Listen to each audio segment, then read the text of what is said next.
Hello, everybody, and welcome to episode 1 of the Overflow podcast. My name is Josh McCabe, and I'm going to be your host on this journey.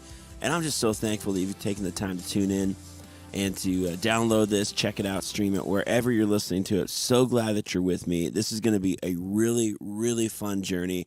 This is my first time doing a podcast. This is the first time the Overflow has gone on this sort of venture, and it's going to be a fun ride. Let me tell you that. And I think the name of the podcast is so appropriate, calling it the Overflow podcast. And here's why. I really believe that music and songs and art is really the result of the overflow of our journey as people, and certainly as believers and followers in Christ and Christians. And I really want to help understand how someone's journey has impacted the songs that they've written.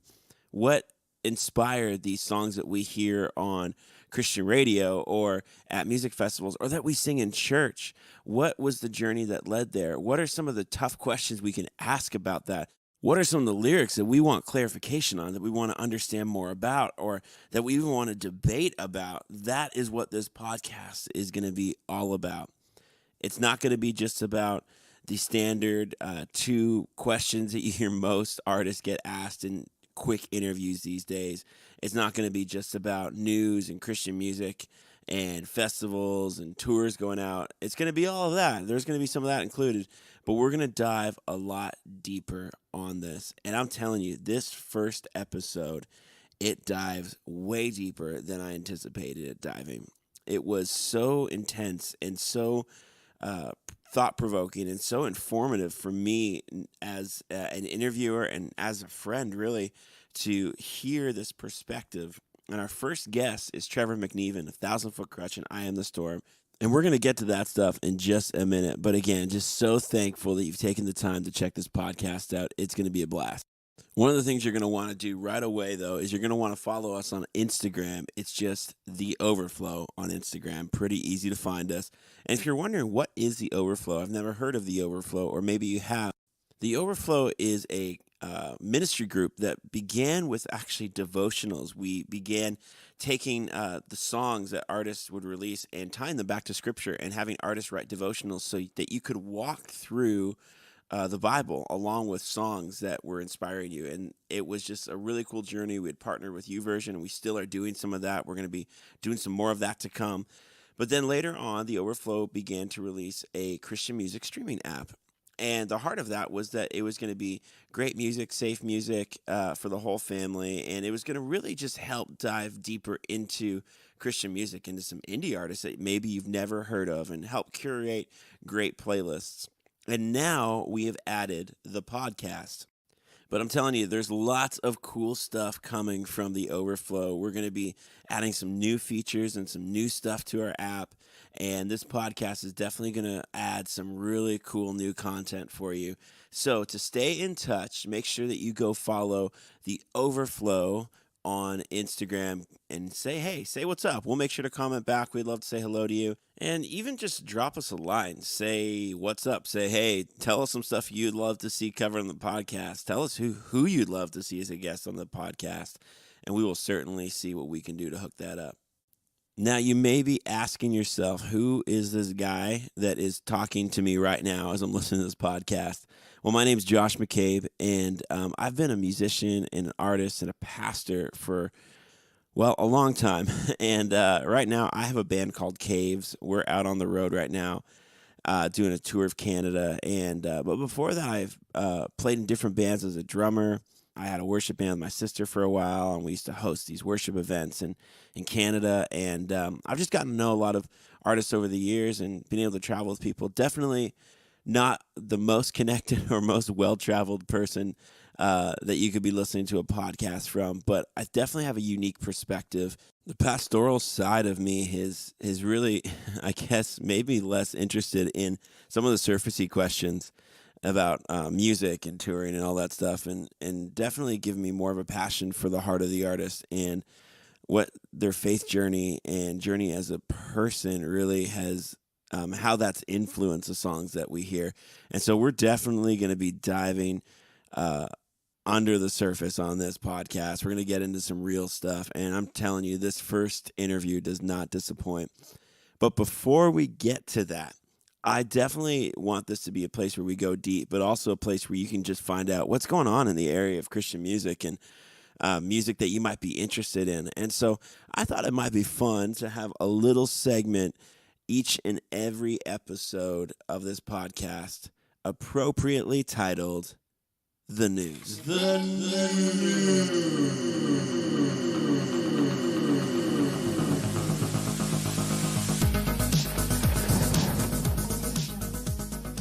All right, that intro music definitely was a little creepier and dark sounding than I had thought it would be. I think we might need to get some work done on that and have that changed for next episode. But anyways, we'll roll with it now. Welcome to the news. Switchfoot, they're back. They just released a brand new song called Native Tongue, and they've got an album coming out January 18th, 2019, and they are kicking off a tour for one of my favorite bands, Colony House, and that's beginning February 14th. Colony House, Switchfoot, heading out on tour. New record from Switchfoot, January 18th. Mark your calendars for that one. All right, the Dove Awards just took place recently, and the Dove Awards is an awesome opportunity where we can recognize some of the best in Christian music and gospel music and all the like. And, well, I was trying to find the words to summarize the Gospel Music Awards, the GMA Dove Awards this year, and I think I would summarize it this way. Corey Asbury and Zach Williams and Torrin Wells all won a ton of awards. That's basically how I summarize it. They took home a lot. Song of the Year, Worship Song of the Year was Reckless Love. Artist of the Year was given to Zach Williams, which much deserved respect there. Torrin Wells took home New Artist of the Year and Contemporary Artist of the Year as well. Make sure that you check out online, search Dove Awards 2018 results, and you'll find out all the winners there. All right, they've been teasing it for a few weeks now, and the announcement has been finally made. Winter Jam 2019, the lineup is out. It's kicking off this January, and it features none other than Newsboys United. The boys are back together, and there are a couple different formats of the Newsboys all in one, and so I'm pretty sure they're going to be playing some classics, some new stuff, and if the reports I'm hearing from the Newsboys United tour are any indication, this is going to be one heck of a party. But hey, Newsboys aren't the only artists on Winter Jam this year to get excited about. We got Danny Goki, we got Mandisa, Ren Collective, and tons more, including a killer pre-jam party featuring one of my buddies, Dan Bremnes. So make sure you show up early to be part of that. Winter Jam 2019 kicking off this January. Head over to jamtour.com, get your VIP packs, make sure that you mark that in your calendar, find the city closest to you, and come jam on Winter Jam.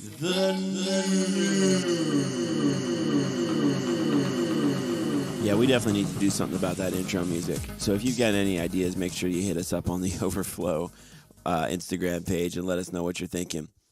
But hey, it's time to dive into our interview this week. And this guest, Trevor McNevan, 1,000 Foot Crutch, I Am the Storm, and so many more other projects he's been part of. I've known this guy for so many years, and I'm proud to call him a friend, but also somebody who's really influenced my life in a positive way. And the impact that Trevor and 1,000 Foot Crutch had in my life as a young teenager, growing up, listening to Christian radio, trying to find great music that also had a great message. I don't think you'll ever really understand how much of an impact he had in my life. And this interview, it left me almost speechless because he gets so raw and so honest, and in such a way that I go, we can't jam this all into 1 week. So there's actually going to be 2 episodes from this interview as a result. But without any more delay, let's dive right in. All right, this is Josh with Overflow Podcast number 1. It has taken me all the way to Peterborough, Ontario, home of Trevor McNevan, 1,000 Foot Crutch, I Am the Storm, and probably way too many record credits to even begin to list in this segment. So what's up, Trevor? What's up, dog? Good to hang, my man. It's very good to hang, and I think it's appropriate that as I was starting an Overflow podcast about Christian music and rock and some of the things that influence our journey as as people, as musicians, or as husbands and fathers, it's very appropriate that I return to the scene of the crime of my very first rock show. Yeah, dude, no way. One of my The first one ever. So like the first like real rock show that I got in the car and drove to was TFK. Love it. Here in Peterborough, Selwyn Outreach Center. Dude, that's dope. Wait, that would have been, do you remember what year? I feel like it was 2003. Because FM Static opened. Selwyn. You did some double duty. Dude, okay. I think Hawk Nelson was on that as well. I was trying to think of which show. Okay, yeah. No, that makes sense. The only other time we ever played Selwyn, I was thinking there was an earlier time, and Serena Ryder and actually played there. Us, her, and a couple other local acts, and that's the only other time I remember playing Selwyn. Yeah, and I'm trying to think. Selwyn's my home church, by the way. Home church. I always gotta give it up for the home church. What? But yeah, so like I remember the whole reason we came was because my dad had said to me, hey, if there's ever a Christian rock show or whatever, within an hour and a half, I'll drive and take you. So I took him up on that offer and saw, I think, 3 dates on that tour. That's a cool dad, man. Right on. It's a good dad move. Yeah, man. Well, we're here. We're here in your studio. Yes, sir. Overlooking a cornfield. And True story. You've come back home. Come back home to Canada. I have, man. It's been a journey. This whole season's been crazy and beautiful all at the same time, man. My wife and I, probably, I don't know, like 12 years. Well, no, actually, it's probably more like 14, 15 years ago, felt called to Nashville, man. And so we moved there for 10 years and then really distinctly just felt like we needed to be home here for this season, man. And we got a couple kiddos now, and 2 and 5, a little boy and a girl. And so, yeah, man, we made the move home, and it's been kind of definitely a crazy God-led moment for us, you know. And you don't get to really see what it ends up looking like yet. We're still in the middle of that, so we're kind of it's been awesome. It's great to be home though, man, and it's exciting to just kind of see where God's leading and what He's doing. And both sets of my wife and I's parents live in this town too, and this is where I started the band and did a bunch of indie records before that. And so yeah, it's just I've always loved my hometown, man. So it's a pretty cool place to be back. How long have you been married for? We have been married 15 years, man. Wow, 15 years. Yeah. And so you've got 2 little ones. What are their names? Jade is our little girl. She's 2. And then Cohen is 5. That's awesome, man. Kids are fun, huh? Dude, it's insane. Yeah, it's awesome. I love it. How has that aspect of your life impacted you? You talked about, feeling called as a family to move back to Peterborough, back to Canada from Nashville, where sort of the career move would say that's where to be. How has family and kids changed the way you make quote unquote career decisions? Man, it changes everything. I mean, for so long in my life, to an unhealthy extent, I was just making music all the time, and because I loved it, and that's what I love to do. I mean, I didn't really have other hobbies in my life, so I was just always working on music with someone or our own stuff. And family just changes that dynamic. There's no balance in that. So marriage was kind of obviously the first step in that, where you're considering someone else, and I felt, challenged in a good way on the, like, man, I don't really have any hobbies in my life, and then you go through that kind of stuff, and then kids just change the whole game, man, where it's, in the best way possible. It is about them and pouring into them now, So as far as music goes, man, it does reflect on kind of how long you're away, which tours you take, how much time. That was the biggest thing, man. Real talk to songwriting and musician dads out there. You guys probably have felt the same way, but when I had kids, man, the hardest thing for me in transition was not being able to create whenever I was inspired, like having to grab pockets of time and be like, okay, here's my 2 hours to go and just do this, and when you probably weren't in the mood to do that, but that was your time to do it, and that was such a weird thing, it was actually a pretty hard transition for me.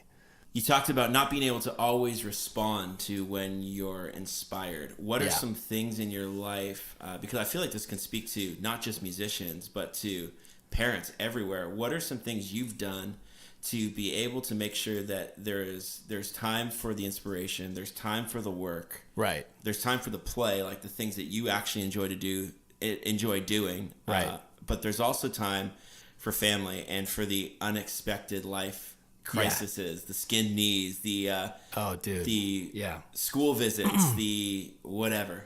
Yeah. No, man, that's a great question. I mean, I don't know. My wife and I talk about this all the time. I don't know if you ever really master that, or if any parents ever really figured it out. But it's such a game of just learning as you go, man. But with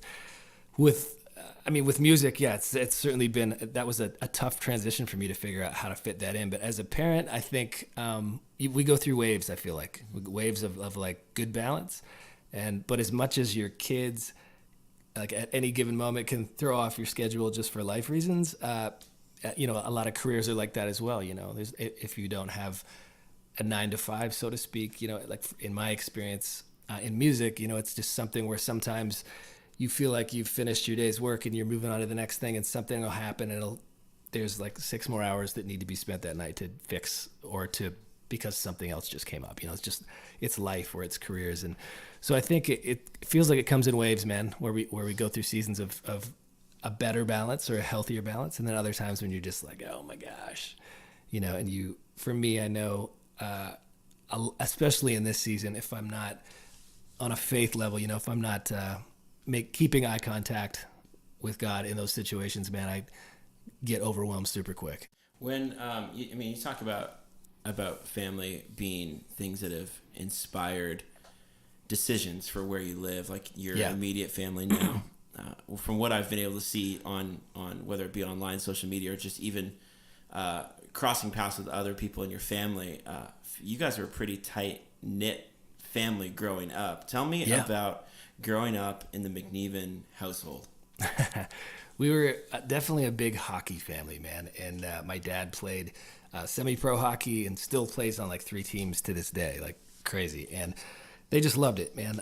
And so my one brother actually played hockey his whole life, but actually got a soccer scholarship. My older brother, Scotty, and my younger brother, Shan, had a hockey scholarship as well to American schools. And so, yeah, we spent most of our childhood, man, in the hockey rink, to be honest. And I played all the sports they played probably until like 10-ish. And I'm very athletic and I enjoyed them. I appreciate them now more today, though, than I did then.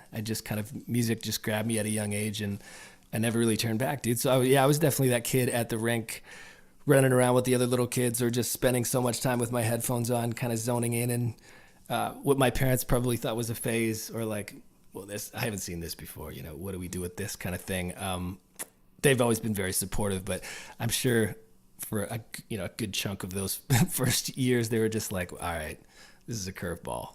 He doesn't like the things that the rest of the family's doing. He's always got his headphones on. He's got these turntables, and he just dives into these records, and we lose them for hours at a time. And but that was, for me, that was like college or university, man. I mean, I was diving into those projects and just studying the craft of, at the time, a lot of it was hip hop, to be honest. And but yeah, that was there's a brief window into it, man. I mean, a lot of sports. I was always surrounded by a lot of music, and so that rubbed off on my brothers, and then their sport side of things rubbed off on me, man. And so we always laugh because with TFK, one of the things that we ended up being a part of a lot was professional sports, and just that relationship with pro sports teams, using the music or extreme sports or whatever. So we would find ourselves playing these events, and I'm taking a picture at in the Red Wings locker room or whatever. My brothers would be dying to be in there. You know what I mean? I'm like, dude, I don't deserve to be in this room. So I would take photos for them and be like, dude, I wish you were here. So in some crazy way, I think experiencing sports through the eyes of music for so long in my life, ended up being a big part of what I do. Did you ever feel like, with being such a hockey family, did you ever feel a pressure to maybe go down the traveled road, not the untraveled road? Did you ever feel the pressure? That's a good question. Whether spoken or unspoken? Because sometimes it can be as simple as growing up in a home where everything's always about something, right, but maybe it's something that your parents don't really get, and that causes you to be unsure, or was it like an all in? Hey, we don't maybe get this, but we're all in on it. How was that sort of dynamic? Yeah. No, honestly, my parents were pretty amazing with that, man. I mean, I grew up in a great family. Two loving parents who were very supportive of anything that we wanted to pour into growing up, or things we wanted to try or explore. And with music, I remember saying to them at a very young age, and just knowing in my heart, man, that I felt called to this. And I just remember saying, like, you know, telling them I wasn't going to go to college or university, like this is what I was going to do with my life. And that wasn't with the aspirations of becoming famous or becoming, you know, whatever our culture deems as successful. It was just, man, this is what I'm going to do. This is what I love. And I know this is what I'm going to do. And so, yeah, it was very clear to me, man, from a very young age that that's what I was going to walk towards for the rest of my life, you know, however that looked. And my parents were very, very cool and supportive in that, to be honest. I think, you know, I think music's one of those things that, you know, if you love it, I think more importantly than it being music, that it's important to love what you do, you know. And I would encourage anyone out there of any age group to you know, try to involve what you do if you're not doing it full time, but try you know, to move towards doing what you love to do in some way, shape, or form, man, because it changes everything. I mean, I think there's a lot of unhappy people in the world because of that, you know. And so I feel very blessed in that sense to do what I love, man. And like anything, there's a lot of work that comes along with it and all of that stuff, but you're not always doing that thing that you love in that. But no, it's awesome, man. My parents were very, very cool and supportive in that. And I think they paid for the very first record that I made when I was 13. They covered the cost of that. And then I made one when I was 16 they were both pretty heavily hip hop oriented, and then started TFK when I was 17. And the one when I was 16, I paid for just from McDonald's hours, man. Wow. Just working at Mickey D's, baby. Is that where you worked, McDonald's? Yeah, well, I had so many jobs in high school, but that was probably the 3 or 4 years sort of sesh, because there were so many employees there that if you're trying to practice and play weekends and you weren't sure when you had shows or whatever, it was just so flexible. You could always switch shifts and all that stuff. So yeah, that was like a decent musician job in high school. But yeah, I did tons of stuff, man. Just whatever it took to afford to do music, really, until it got to a point where I could just do that. And I tiled floors for a while with a guy, which I had no business doing. I apologize to everybody's house that I worked at. And I had a short stint at Eastside Mario's, just like this Canadian Italian place. It's like not as good as Olive Garden. It's true. It's not as good, but like it's the closest we might get up here. Yeah. For now. Yeah. True story, and it's embarrassing. Can't believe I'm sharing this with you. I actually got fired from Eastside Mario's. No way. Yeah, were you eating too many breadsticks? No, that would be awesome. They were. Yeah, no, this was actually hilarious. So it was probably like, I only worked there for like 2 months, man. I was a horrible waiter. I honestly was always creating something in my head and not thinking about what I was doing most of the time. And but I carried this huge tray of like hot beverages out to this huge family gathering. And you know, obviously you take one off and you got to kind of leverage which drinks you take off or the whole thing's going to go. And I took off the wrong one at the wrong time in this huge carafe of hot boiling water. Oh, no. Just like covered the dad. And he was like, yeah, oh my God. And I had to go get him a few other words probably too. Yeah.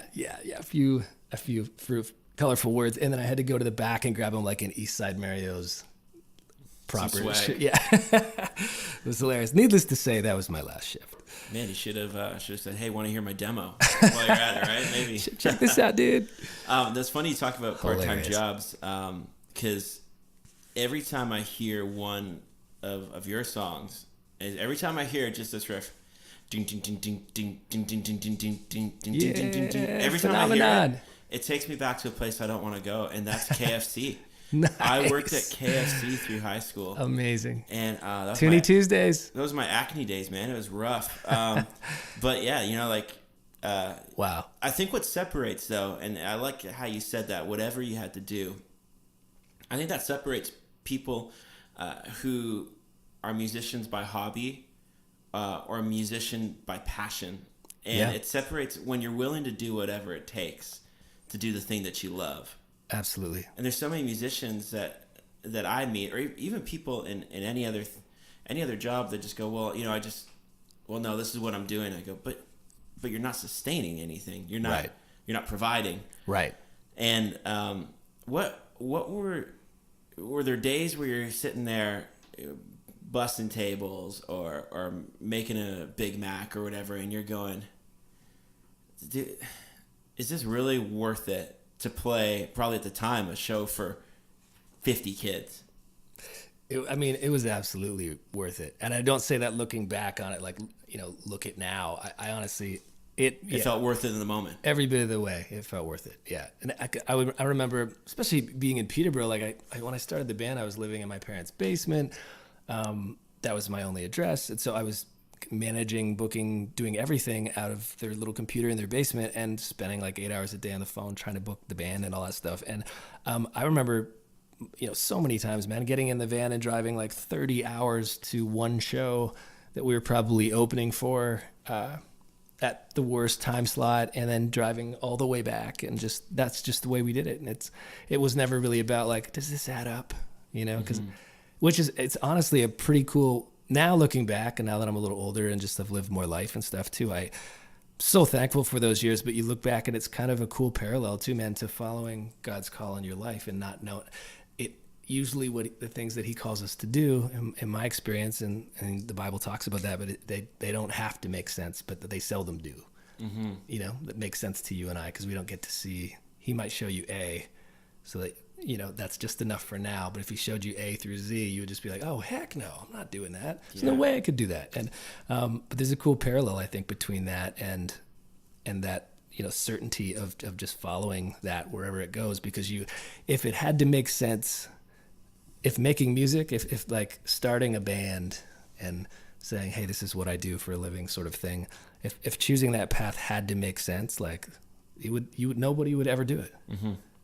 100%. Like there's just it never makes sense. There's no way you could look at it and be like, okay, wait, does this money work? Like, no, it's not going to work.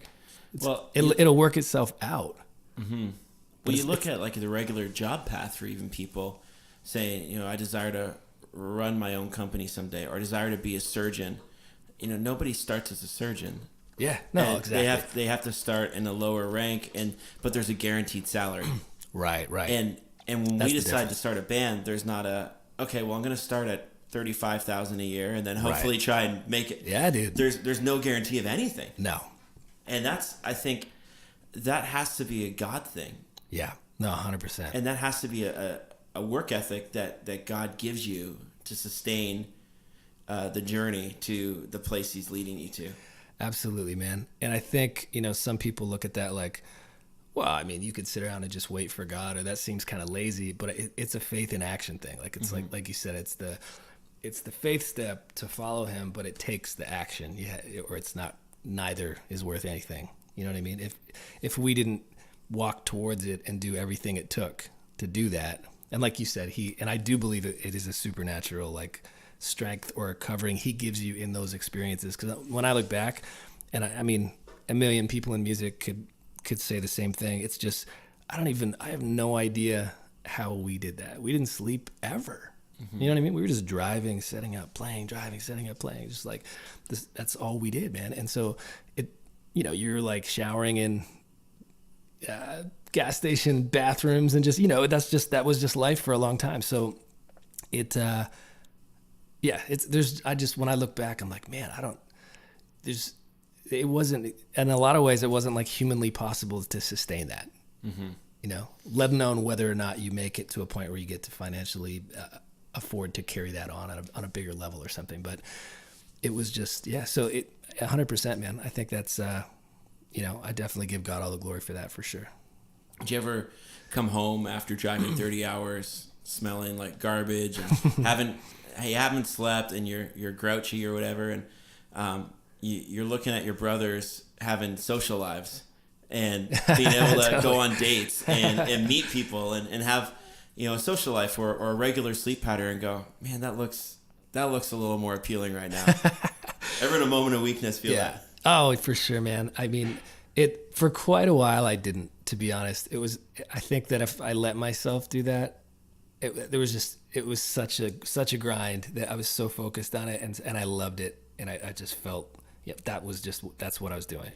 But there, yes, certainly along the way, man, absolutely. It was a lot of it was like 15 years later, I would realize that, like, oh my gosh, I missed like every friend's wedding I have. I missed, whatever. I don't say that to complain, yeah. But you do, man. You trade a lot of life for what you do. And every career is different that way, but time is time, right? But if you travel with your career, that's a huge difference, man. It really is. It's like even on a health level. I mean, you're on planes all the time. There's just like a bazillion germs everywhere, and it's hard to stay healthy when you're traveling, man. So you do your best, but we certainly got way better at that through the years, man. But yeah, when we weren't eating at Toonie Tuesday every Tuesday. Well, the thing that I think it's interesting, because people will say to my wife sometimes, "Oh, it must be so tough. Like your husband's away a lot." Right. And yes, that's true. I'm traveling quite a bit, but I still, and it's not a comparison. I'll look at me versus dad versus this dad, but I get to walk my kids to school. Yeah, dude. More days than I don't. That's amazing. Because when I'm home.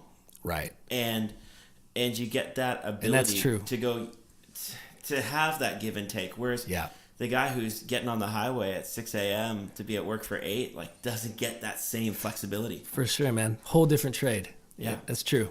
And that's good perspective, though, man. It is true, because when we're like, regardless of where anyone's at in their careers, when you're home when it comes to that. And that's true. That's a good point.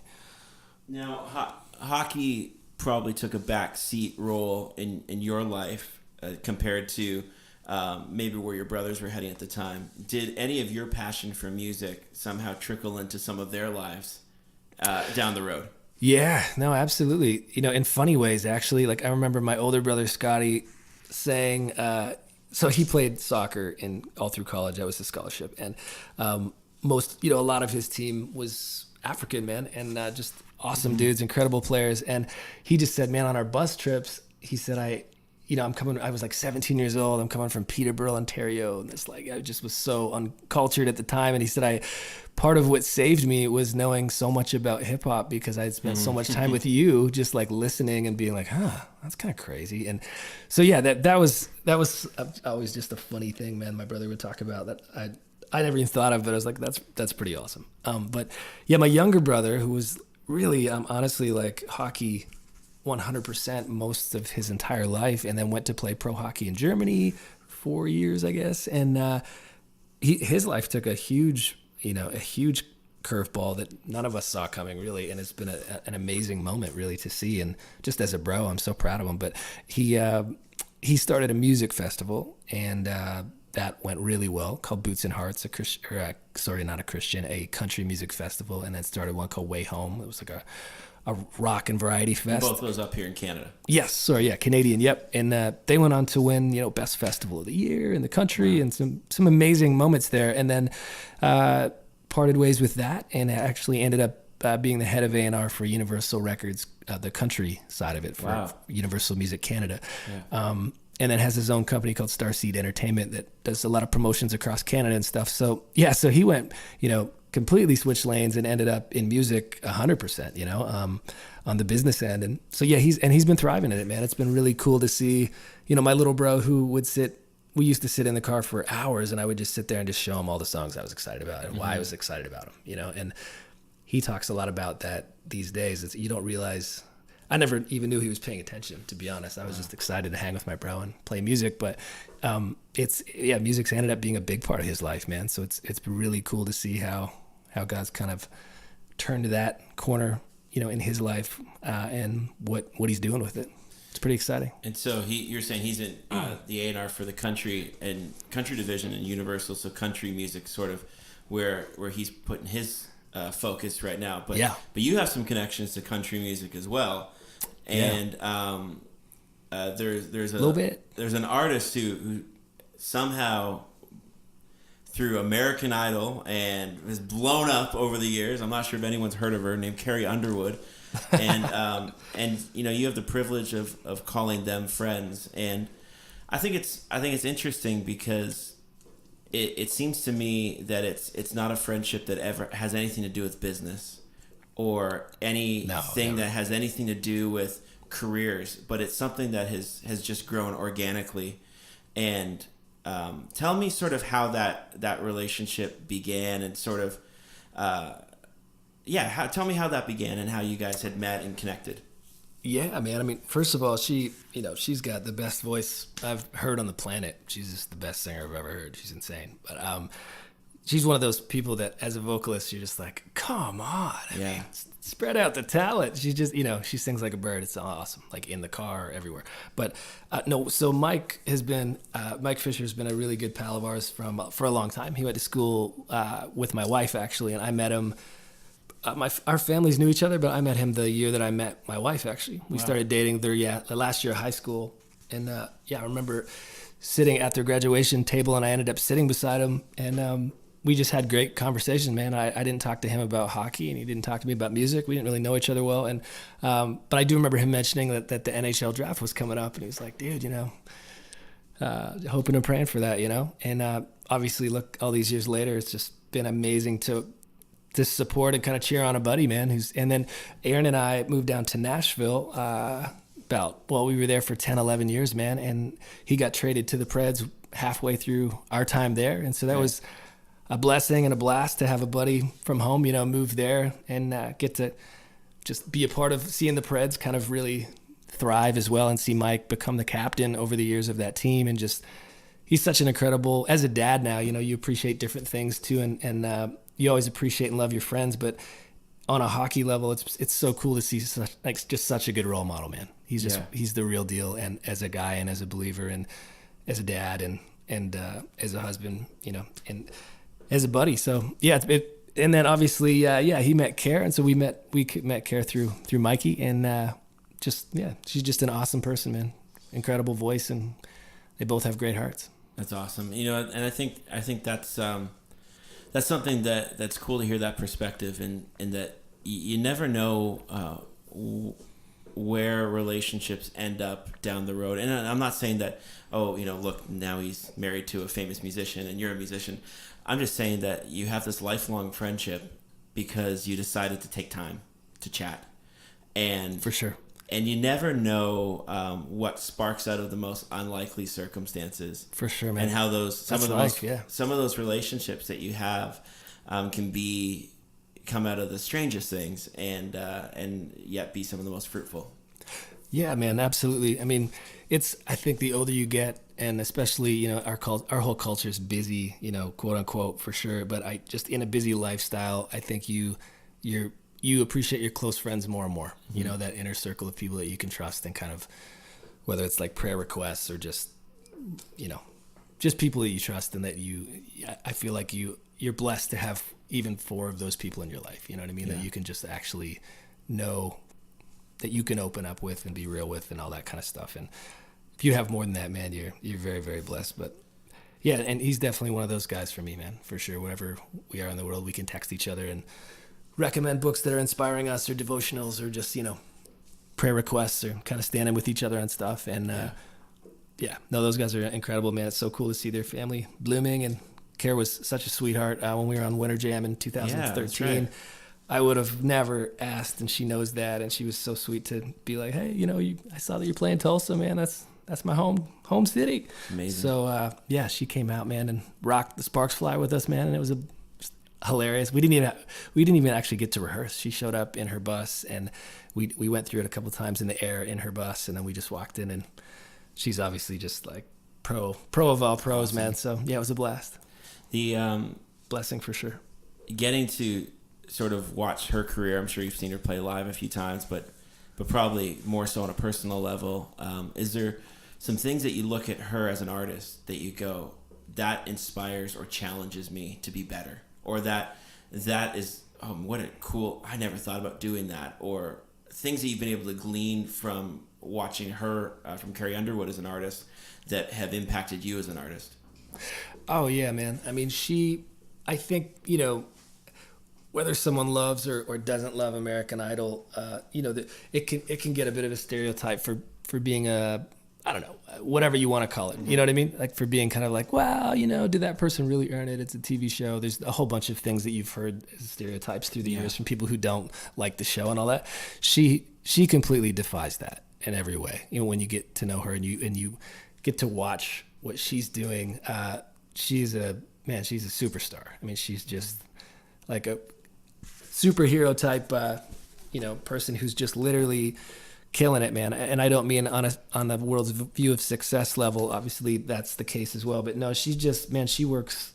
Her and Mike both at their craft work harder than almost anyone I know. And she's pushing herself to learn guitar for one song during the set, or to learn piano to do this or to do that, or to, she's always challenging herself in new ways, and acting and doing live Broadway and just, whatever. Every time you turn around, it seems like she's challenging herself in a new way. And, she's an incredible talent and incredible hard worker, and just they both have incredible hearts, man. It's the coolest thing about it.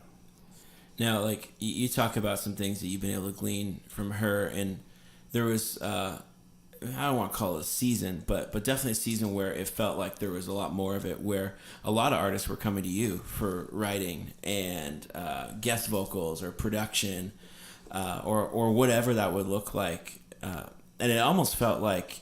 I remember one time I was listening to a Demon Hunter record. I'm like, is that Trevor?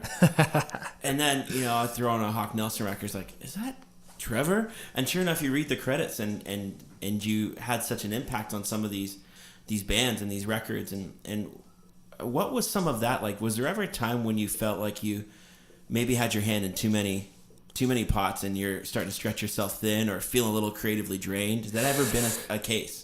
Yeah, no, it has, dude. It has. I think that was part of the that was the unhealthy balance of life in music. I think is that it was all fun, man, and I was honored to work with all of the people that I did, But that's why that kind of had to change to some extent. Was I had to kind of start to learn to say no, basically, and kind of I learned that lesson of when you say yes to one thing, you say no to something else. You can't.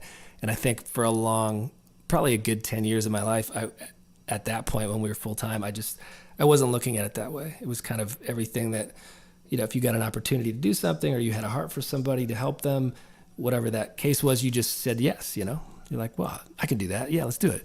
And it was a blast. And you're always learning a ton, man. And I wouldn't trade it. But I learned some valuable lessons through that. I think I got pretty burnt out and ended up in the hospital a couple times. Wow. And just strictly because of exhaustion. And so, yeah, man, it was like a wake up call, I think, for sure, of like, man, you can't just keep your foot on the pedal, I've been reminded sometimes when I step into church or go to an event or even meet with somebody, you never know what their morning's been like. Yeah. But they still do the thing God's asked them to. Right. Was there a time that maybe it's a song, it's an album, or it's a guest appearance or a show where you were up there and everything looked okay, or everyone listens and goes, man, that was so awesome. You go, man, if you only knew the half of what I was going through that day.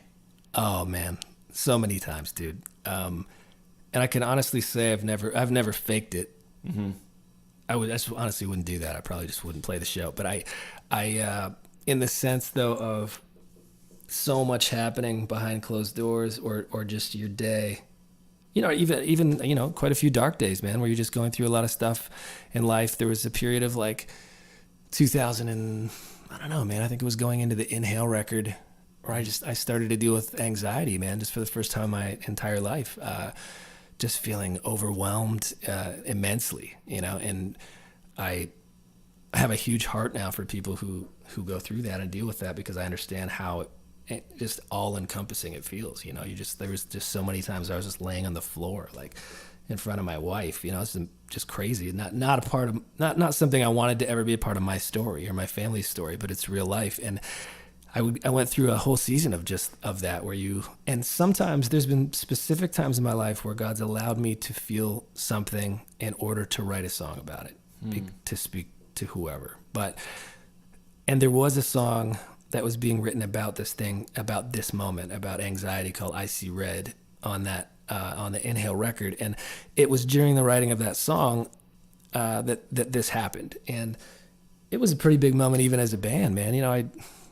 Because they didn't know what to do with it, and I didn't know what to do with it. And I was at home and being like, dude, I can't go on this tour. Like, wow. I just can't do it. And they were, the guys are amazing, and everybody was understanding. But we had a couple really hard moments together in there too, because you feel, I think it was that lesson of 100% of my life at that point was output. It was all output, and there was no input. You know what I mean? And so I had my margin was at less than zero, and I needed to spend some time. I went to see a guy, this Christian counselor actually, about it, and he had this pretty amazing information that I really needed to hear. But if I can encourage someone out there who's felt that feeling before, he said you need to create a Central Park in your life. Like, even if it starts with the bird fountain, just start with one. Don't feel like you got to build the skyscraper yet. Just remove something, create a little space, and then create a little more space, and then a little bit more. And so, yeah, it was a bit of a slow build, creating some space in my life, because for so long I had not allowed that, It was just always go, go, go. So I officially kind of just hit a wall, man. And it can still come back, that feeling pretty quick if I let it. It's, I've learned in my life, because, my faith is my lifestyle, man. It's who I am and not my genre of music. And, that's everything. His word says that he is the strongest in our weakness, and that has been ever true to me in this season, and is very, very true. And, that was the answer for me. And that if I know we've touched on this even in this interview, but if I could keep eye contact with him in those moments and live above the details, so to speak, just trust him and not get caught up in all the minute details where you feel like I can feel instantly overwhelmed like that, So I think that's the key for me anyways, man, is trying to keep eye contact with him in those moments. And when I get over here and kind of off the path and feeling very overwhelmed, just to get back to the center of the storm, so to speak, with the calmness and where you find peace in him. Do you find, it speaks a little bit to my journey, but as well, and we've talked about this before when we've hung out other times, but I remember I look in Scripture and Paul talks about the thorn in his side that he asked for the Lord to take away, but he didn't. Yeah. So that in his weakness, he would find his strength in Christ. I'm sure there's many times lying on the floor he said, Lord, I will give you anything to take this away. Absolutely. Have you found that has changed the way you talk to God and that you pray, or the way that you view God as maybe not a God who is removed? Did you find it's tempting for us to go, where is God? Right. In those moments. How did you cope with your view of God the Father, loving Father, and yet you're hurting? Right. That's a good question, dude. And it's something that I think as believers we don't talk about enough, and we don't talk about the solution enough, or his promises that surround that. And there's been a lot. I've had many moments of that.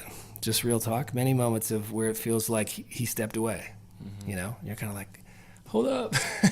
Did you stop watching? And that's not the truth in your heart. And, I know that was never the case, but it certainly felt like it. And there's been, I think that's the key, is that in those moments, we're getting caught up in the details and we're trying to make sense of it. We're trying to see, well, this doesn't make sense to me. And even though we can say we know that, and that when God asks you to do something in your life, it's not always going to make sense. And it's true, and it sounds good. But to walk through that and really believe that means that we have to trust him more than we did before.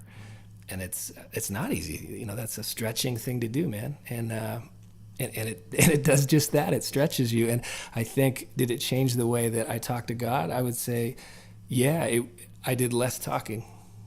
It was less about what I wanted to pray for and more about listening to his voice, I think we all have the tendency when we pray to be like, God, thank you for these things, but can I ask you for these things, or can you help me with this? Or, right. Like a kid asks his dad, hey, constantly asking for help, or can you do this, or can you do that? And, which is fair, man. And that's awesome. And I think he wants us to do that too, but we can't forget to listen though, you've mentioned about the moments that you're going, where's God? And the anxiety and not feeling okay. That's not a failure on your part. That's being human. Right. But talk about your biggest failure, or what you felt like was your biggest failure in the career or the life of Trevor McNevan. I mean, for me, I think if I kind of reassess my life, I think my biggest failure to date it has nothing to do with music, actually, if that's okay to talk about.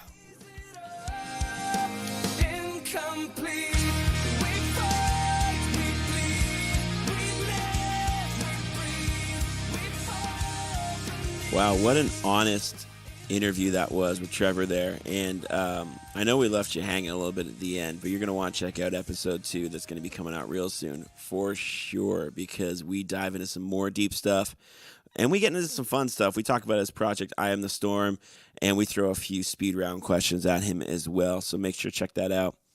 But you're going to want to check out the show notes. We got some links in there for you to check out some of Trevor's stuff, some of the Overflow stuff.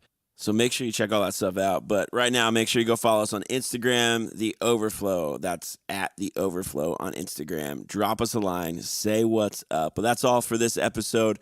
We'll see you real soon for episode 2, again with Trevor McNevan, 1,000-Foot Crutch, I Am the Storm. My name is Josh McCabe. Thanks so much for checking out The Overflow podcast. We'll see you soon.